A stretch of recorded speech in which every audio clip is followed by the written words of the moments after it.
when we consider diet as a subject, we have to understand that point number one, diet is something that is totally individualized. It cannot be generalized.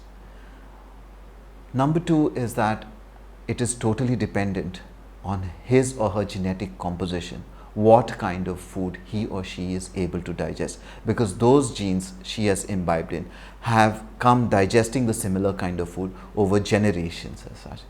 Number three is the geographical location, in which part of the country the person is living in.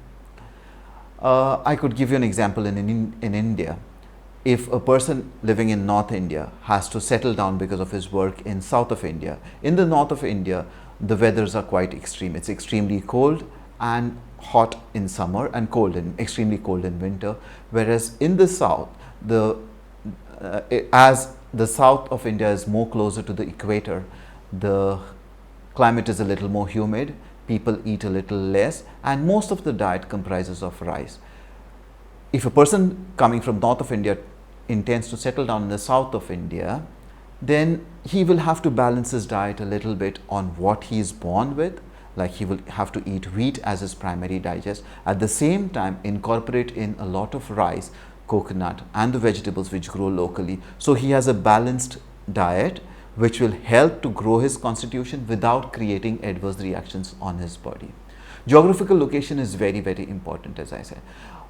As a person who comes from a very cold zone will need a lot of meat to survive, we cannot expect him to go vegetarian, because that is the way he has been born and brought up with. Over the years and generations and centuries, his genes have been living there.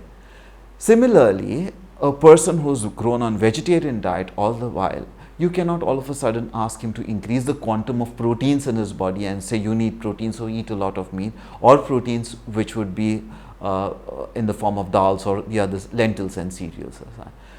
There has to be a judicious balance between all the four components of food, which would be vegetables, rice or carbohydrates, a little bit of protein, and a lot of fruit material along with that, or greens or raw material along with that.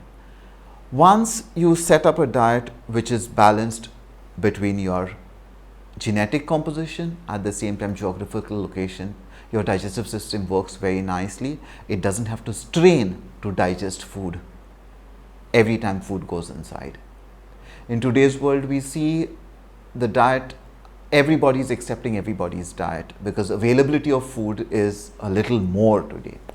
So everywhere around you will have restaurants which sell foods from different parts of the world. It is a shock to the body to try and digest a pizza today, a burger tomorrow, Indian food the third day, Japanese food the fourth day, Korean food the fifth day, Thai food the sixth day. The body really has to reset its computer and secrete secretions which will digest what goes inside. Since the body is tuned to a particular kind of food, because your genes are tuned like that, it becomes very, very difficult a task, and doing that, the body spends more energy on trying to digest and assimilate food which it would have otherwise not be subjected to. This is the origin of the disease.